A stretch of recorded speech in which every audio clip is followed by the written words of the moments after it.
feels like there's a new database startup every week. From Planetscale to Terso to Neon to Convex, there are just so many different options. At least there were. But recently it feels like we're ending up with less options, not more. From Planetscale killing the free tier and focusing entirely on enterprise customers, from Fauna shutting down, and now Neon being acquired. Yes, Neon, everyone's favorite Postgres database provider, has now been acquired and is part of Databricks. This is a fascinating acquisition, and there's a lot to talk about with it. I'm very excited to go in depth on what this means, both for Neon users and the Neon company, more importantly, for the whole database ecosystem and the innovation that we've been seeing in database platforms over the last decade or so. There's a lot of context that's important to understand for what's going on here. And if you're trying to decide which database to use, I think these things will be useful as you figure out the ecosystem and where things are at. That all said, none of these companies are paying for this video, and someone has to pay my editor. So quick word from today's sponsor, then we'll dive right in. Today's sponsor is a web browser. Yes, really, but not one that you or I would use. One for AI. I know this sounds insane, but hear me out, because BrowserBase is a phenomenal product. I actually wanted this before the whole AI wave was a thing, because setting up Puppeteer and all of the chaos around Chrome in the cloud when you're trying to hit it via serverless, it's not fun. BrowserBase was originally built to solve that, and it turns out that tech is useful for a hell of a lot of other things, including, of course, using it with AI. They now have full support for the computer use model from OpenAI. They have a fun little demo of the computer use stuff that I want to show off quick because it's just so cool.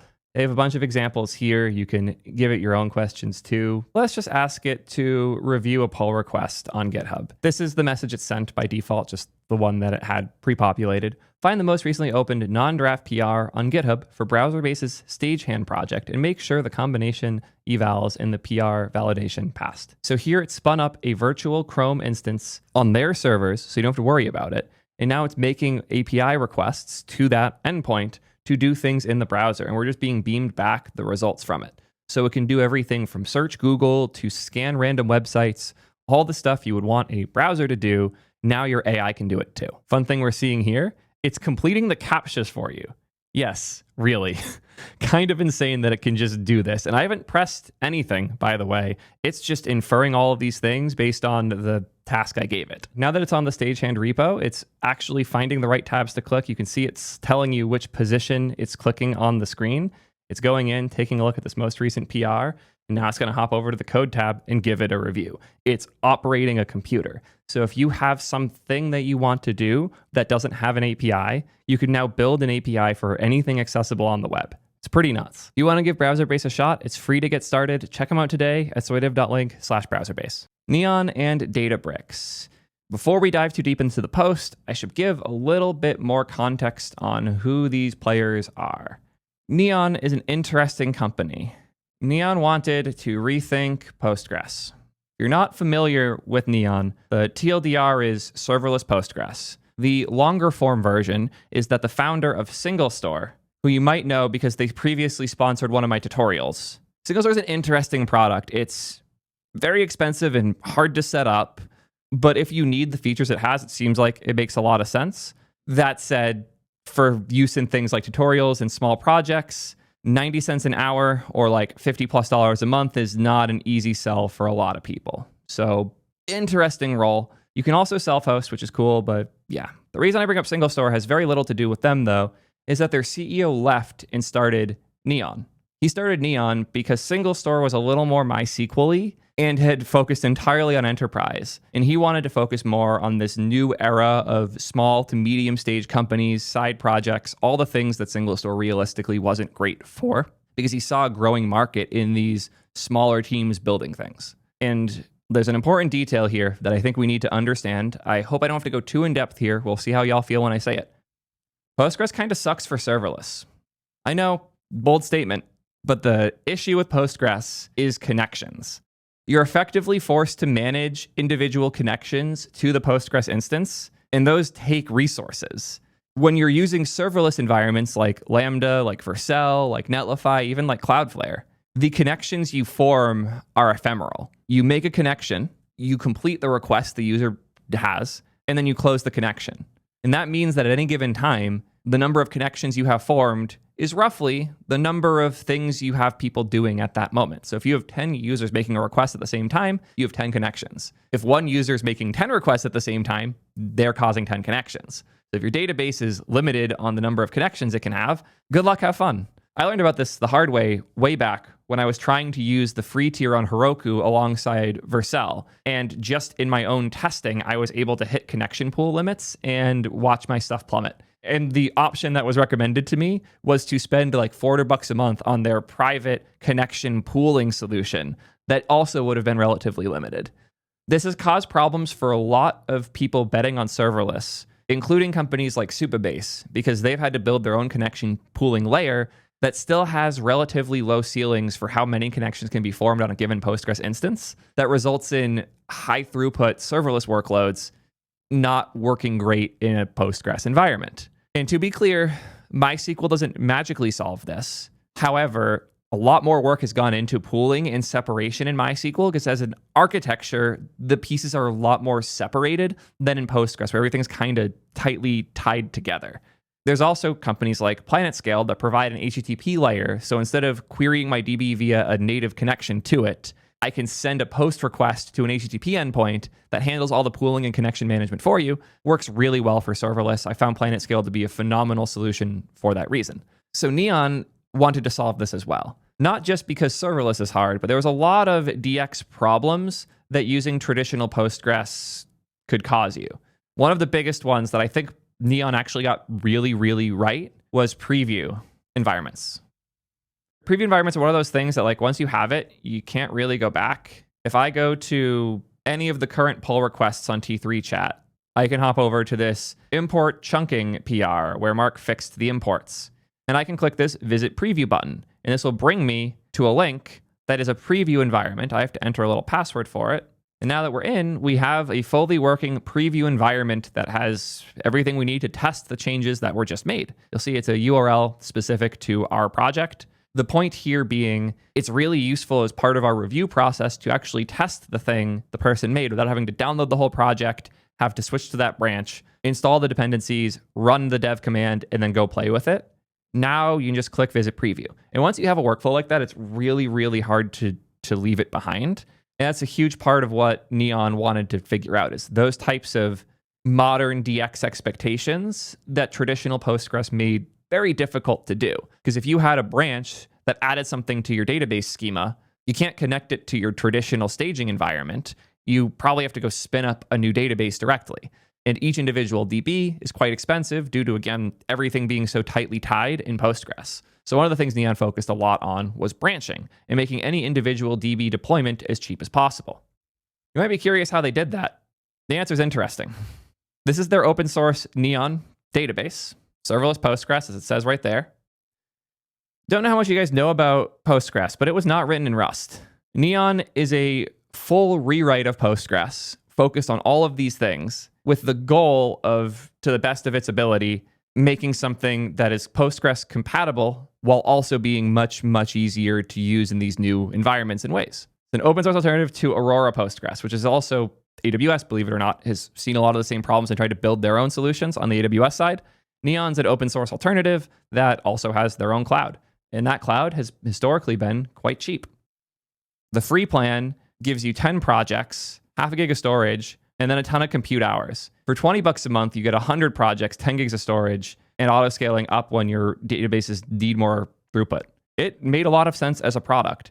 Their uptime was horrifying. I think it's gotten better since. I don't care to check because they don't report their uptime in ways that I consider respectable. But they built something legitimate with the goal of making Postgres work better in these modern environments. They also scaled up really aggressively. This was the biggest concern I had with Neon from when I first started talking with the team and the founder. I'm going to drop some numbers and have you guys guess some things. They're deploying 3,000 DBs daily. They have 750,000 of databases under their management right now. How many employees do you think they have? For reference, T3 Chat does a few 100,000 messages a day, and it's 2 employees, Mark and me. And if I recall, Planetscale has under 40 employees. Might even be smaller than that. So here are chat's guesses. 5, 3, 10, less than 50, 20, 25, 40, 3,000. Mostly numbers under 50. They had 130 fucking employees. 130 people. You understand how insane that is. I remember when they were still really early and they had like 90 employees while having like less than a fifth the traffic of Planetscale, which had like 40. It's massive, massive overhiring in my opinion.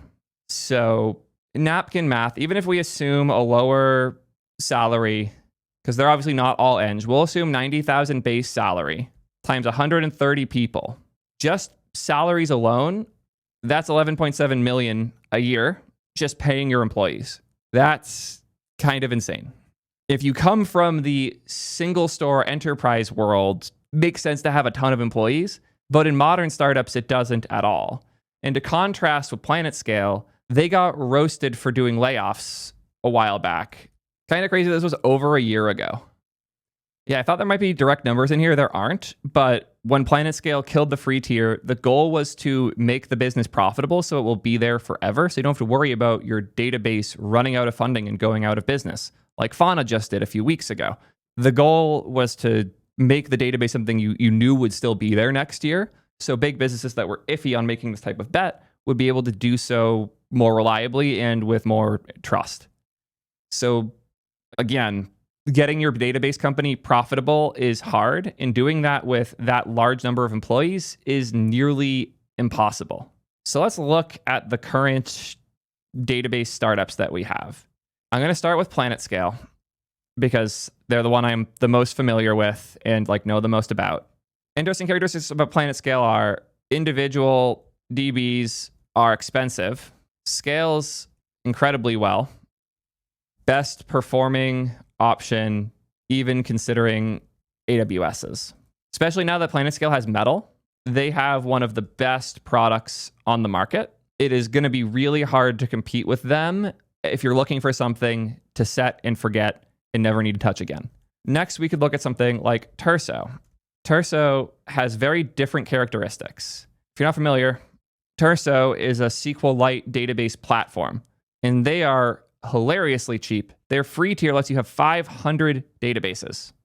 The reason for that is individual DBs are hilariously cheap because they store the SQLite database as like cold storage in S3 and recover it when a request is made. A DB that's doing no traffic costs them zero. It is effectively free. That allows them to do crazy things in terms of the generosity of the number of databases that you can have set up, but the scale's weak. I was able to make it buckle relatively easily just under some basic tests, and reliability is not there. Of all the database companies, Terso's had some of the most embarrassing flubs. They recently started defaulting users to their new AWS deployment instead of their Fly deployment, and they lost all the data on the AWS deployment a few weeks in. So everyone who had clicked the next button 3 times and just went with the defaults lost all their data. Prior to that, they had a bug with the restoration of the S3 file where they could restore the wrong one on a request, and certain users were getting access to other people's data because when they tried connecting to their DB, someone else's database was restored on the node. So if you're really trying to make something reliable, they're not a realistic option, sadly. So we have, if we were to like make a range here, we have Terso on like the beginner side project side, Planetscale at the enterprise, like ready to go for scalability side. Neon was trying really hard to be an in-between here. Neon wanted DBs to be relatively cheap, enough for branching. Branching being if you make schema changes, you can have a branch with the changes, and then once you've decided it's good after your pull request is done and all that, you can merge the branches changes into the main deployment. Scales, fine. Reliability is improving. As far as I know, they haven't had massive data loss instances or data exposure stuff like Terso has, but they had a lot of downtime over their first 2 years, and it's gotten better, but it's still, from what I've heard, not great. So Neon's this weird in-between of these. If we were to think about this a little differently, instead of just thinking of this as like, how do they differ technically, let's instead think about how much money it costs to run them and how much money they could potentially make. So if a given Planetscale database costs the minimum $20 a month to run, they need to make serious money on these users. So if it's $20 a month, they can charge 30.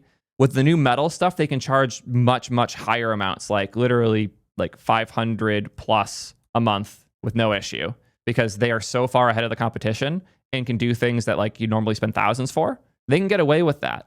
No user on Planetscale is free anymore. So every user is paying them. So anytime somebody spins up a database that costs money, Planetscale charges them more than it costs them. So every new user is guaranteeing they make some money. Things are a little different for Neon. I have no idea what their cost basis looks like. I could try running their DB stuff and like get a gut feel myself, but I haven't had a chance to do that just yet.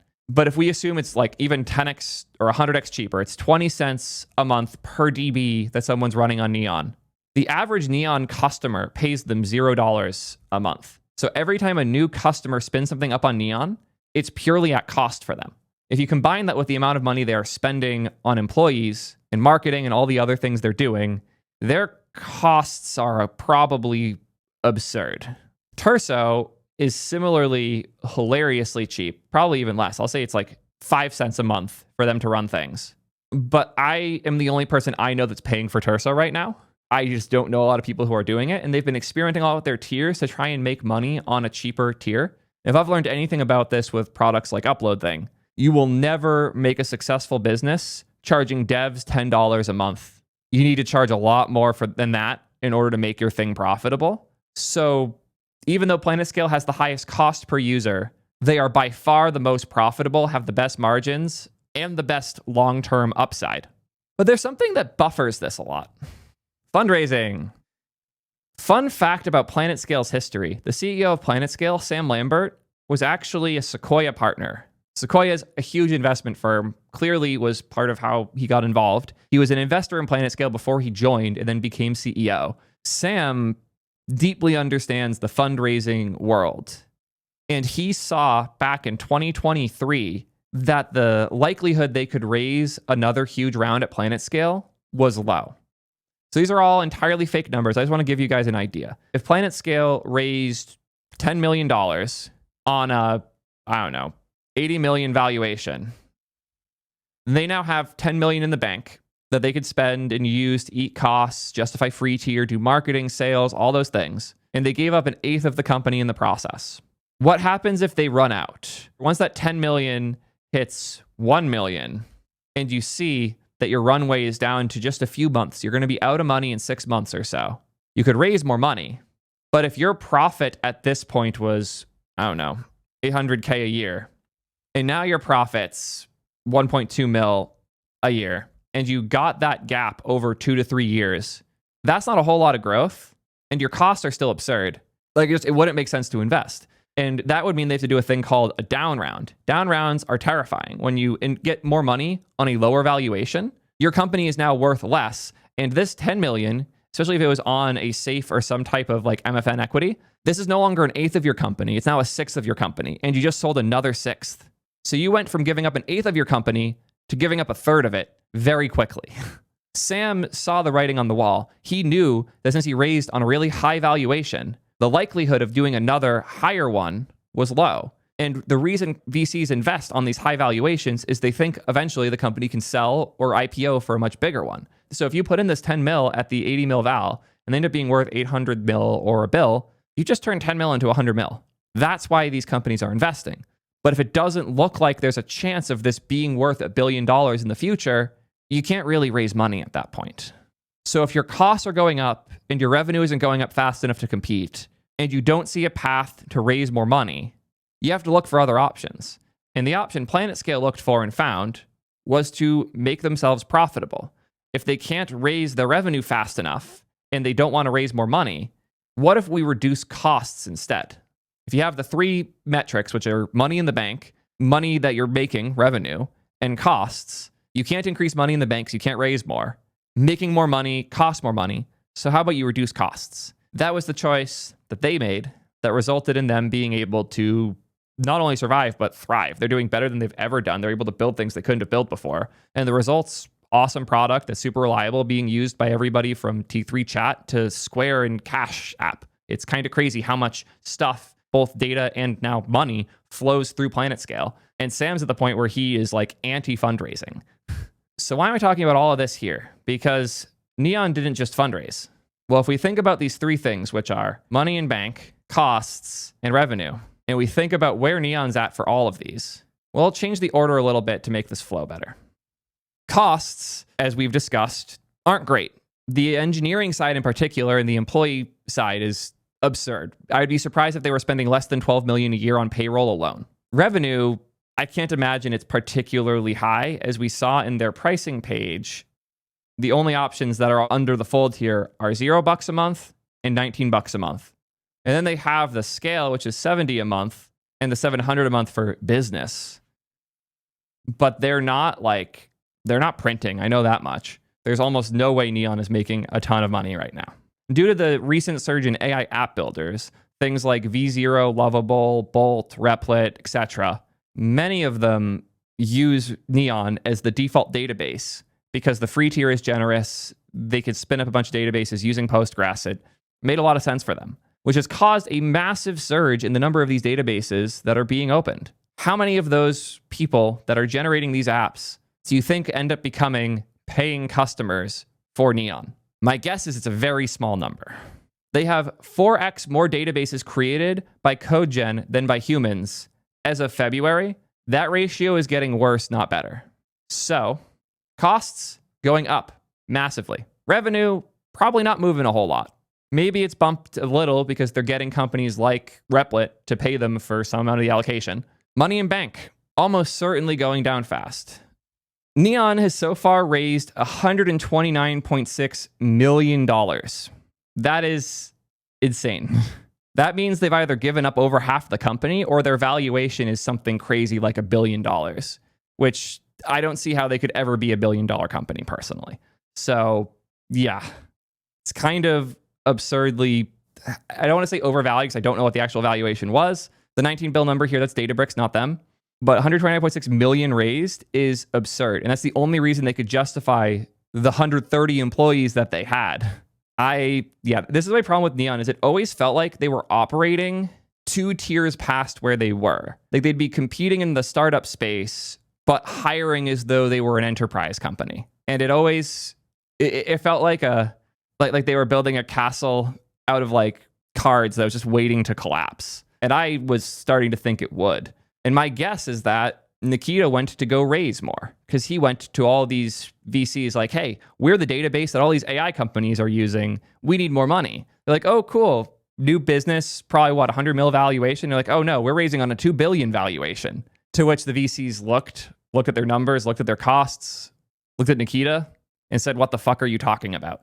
So if you can't raise without giving up a ton of your business or doing a down round, which when you've already raised 130 million, good luck. Their revenue's not growing fast enough. Their costs are going up like mad.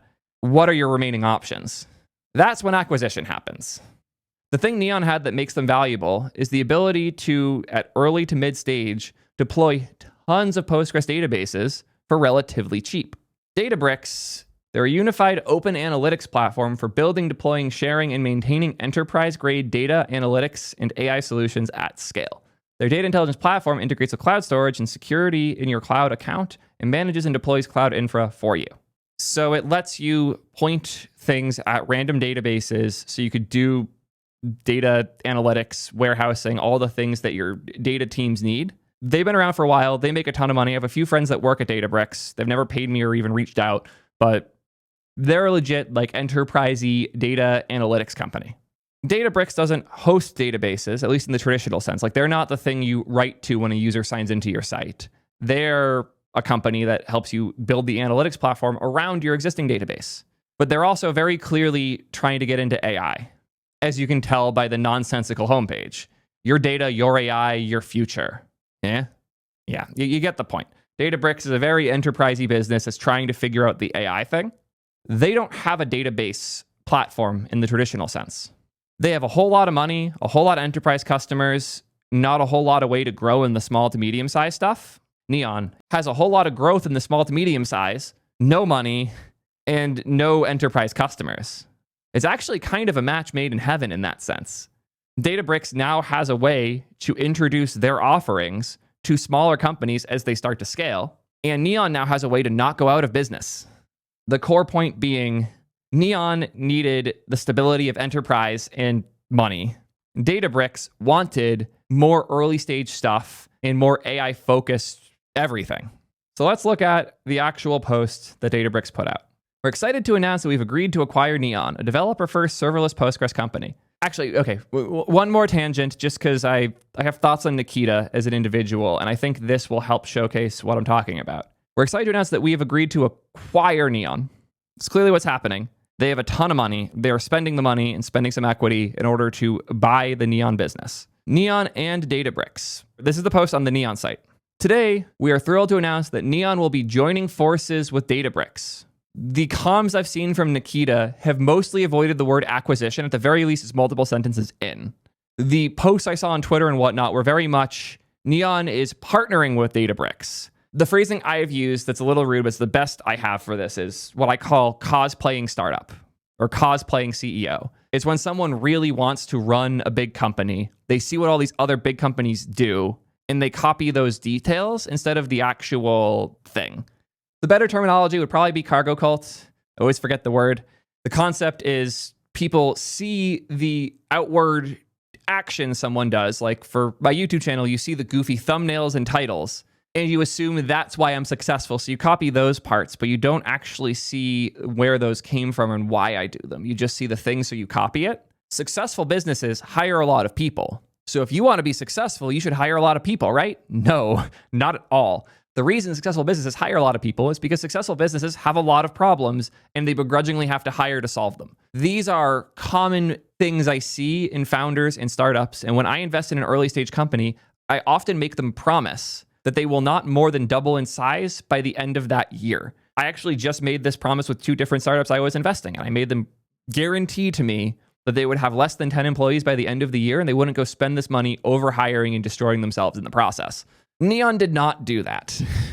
Neon was very much built as almost like a sequel to SingleStore, the big enterprise database company. And as a result, I think Nikita might feel a bit of shame that he went the acquisition route.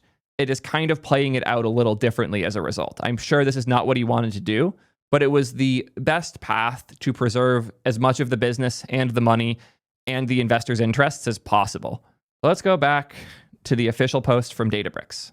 Neon's team engineered a new database architecture that offers speed, elastic scaling, branching, and forking. Capabilities make Neon great for devs and also great for agents. Today, we'll deliver an open, serverless database foundation for developers and AI agents.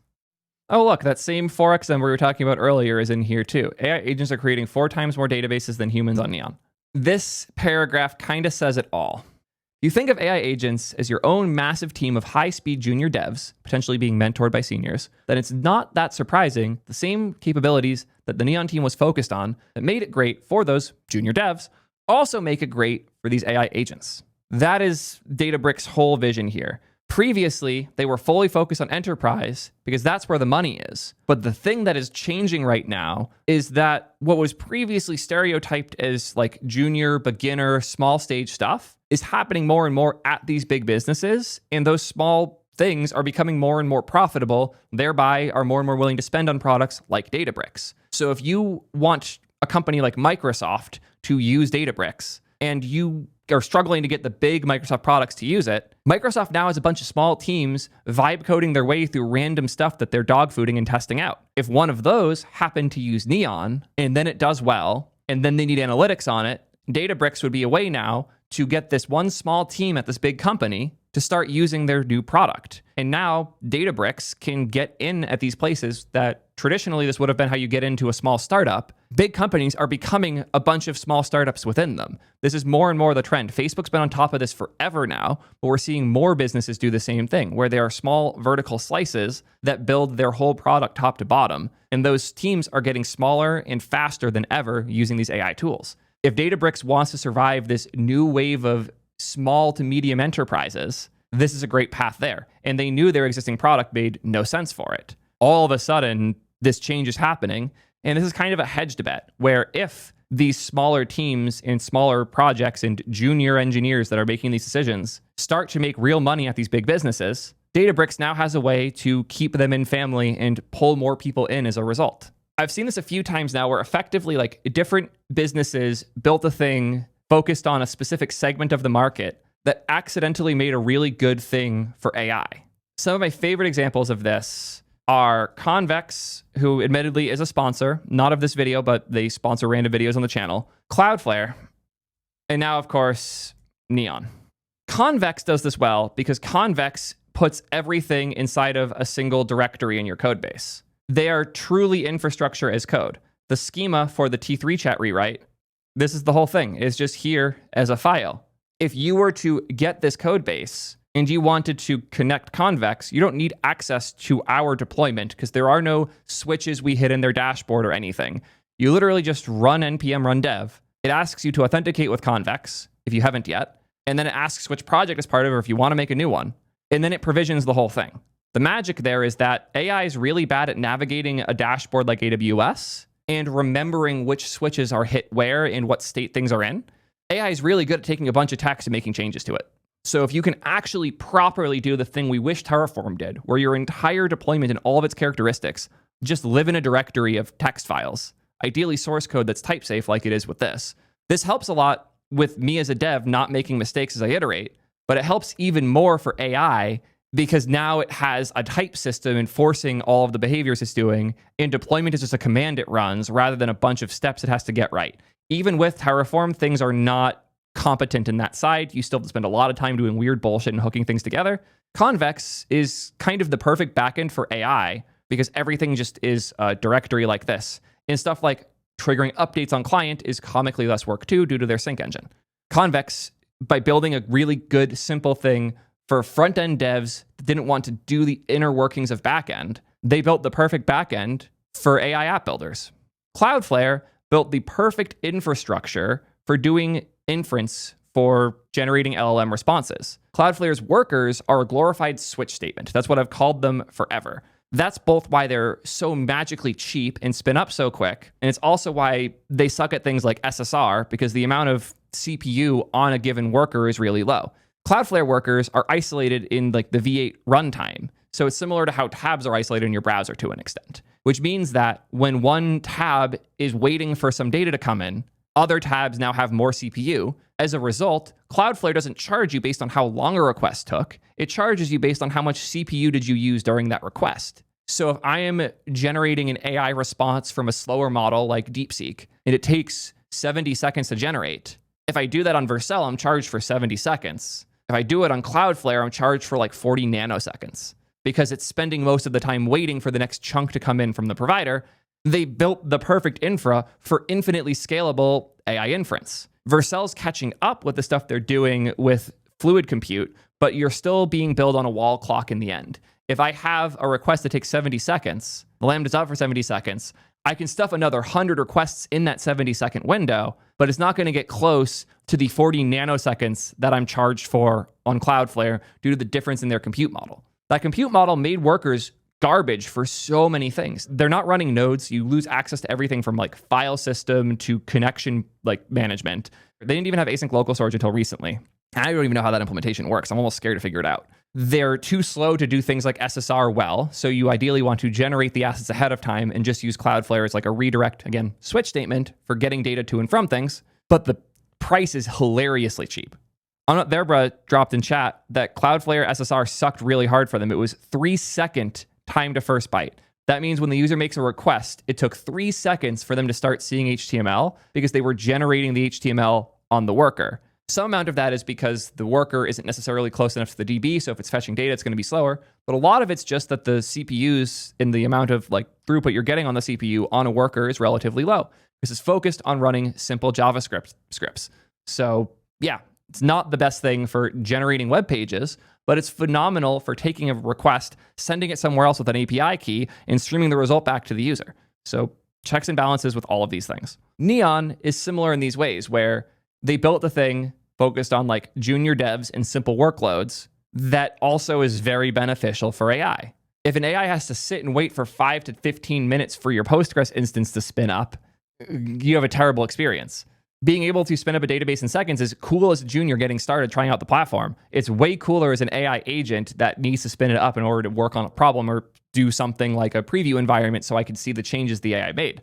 All three of these companies spent years building a thing that was useful to an extent, but relatively niche in how valuable it could be.